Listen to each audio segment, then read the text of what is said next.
This is Ibica or Bele or edible hibiscus. If you're into these, I don't want to ask, can I eat it? you eat it like that. It's related to okra, so it has a little bit of the like sliminess, but this is what I use as my It's definitely not a slime as okra. No. One of my favorite quotes is, the only difference between a weed and a flower is your perception. Yeah. You know? That's what I've been told, because there's actually a lot of the weeds I understand that they're useful in medicine, but we just rip them out. Yeah, exactly. This one I think is really good for purifying your blood, but dandelions have crazy health benefits. So, I mean, it grows everywhere. We can eat it, so we do.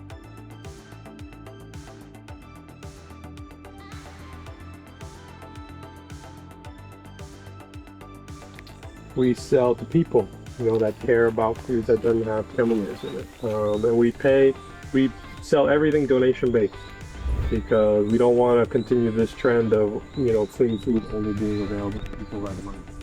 So I feel like clean food is a human right. Everyone should have the right to have clean food. That's But if it's you have to pay a premium for it, then that means obviously a lot of I think the premium is a bit of an understatement, because exactly. it's a lot more. Yeah. And you never know, right, what the label says and if the label is being truthful. Right? Yeah. And let's be honest, in the Caribbean it's not exactly regulated, so the labels.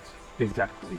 So that's why we just want to, permaculture, right? The three sort of ethics of permaculture are earth care, people care, and fair shares, right? So we just try and do that as much as we can. We try and make sure that people have access to this information and food as much as we can, and then people will have more time to free up and do whatever it is that they're passionate about and better their life.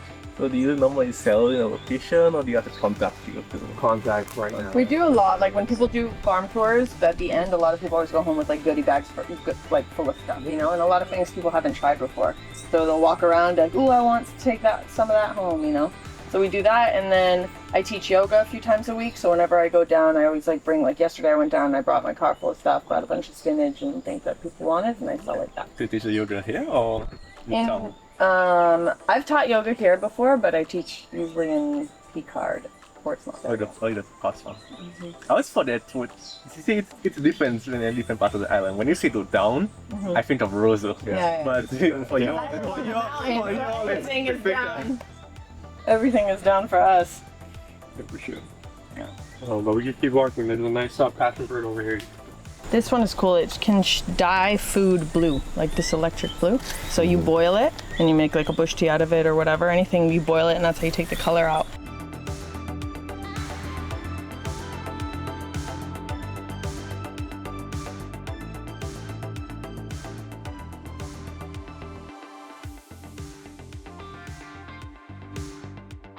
My gosh, cool. This plant is the most nutritious plant on the planet, right? They've done all sorts of studies on it. Vitamin A, vitamin C, protein, amino acids. You can do a quick Google search and you'll see how amazing this thing is. When we were first starting the farm, we got a grant from my university through the business business accelerator program, where you had to go through 3 stages and with business plan and talk to people and blah, blah, blah. And you'd win up to $10,000 3 times. And our farm won all 3. We were one of the first farms to win all 3. And all of it was based off of this plant, because there's so much data on how good this plant is for you. And it's incredibly easy to grow and is more prolific over time.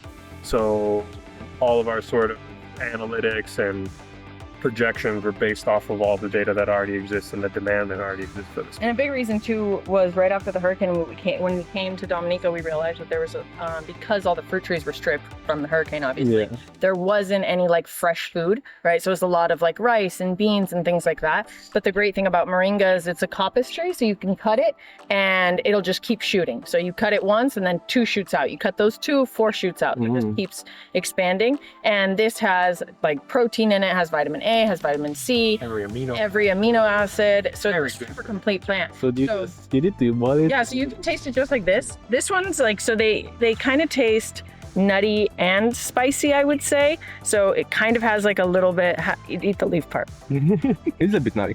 You can taste the bit of a... Yeah. Yeah. So we use it the most in spice, like we make hot sauce. And hot. Yeah, smoothie and hot. Smoothies We- every day. Every day we have it in, well, every day we have hot sauce too. The smoothie this morning. Well, when we go to the house right now, we'll have a smoothie with this in it. Yeah. But no, every day, because then you get all of it. When it's live, you get all the vitamin A, all the vitamin C. When you get it in powder form, which is how it's sold a lot, in tea form and dried form, you miss a little bit of the nutrients, but it's so good for you. We also had an idea, you know, if you had a lot of farmers growing this, it's really good for animals, livestock, dairy cows, all sorts of animals to mix this into their feed.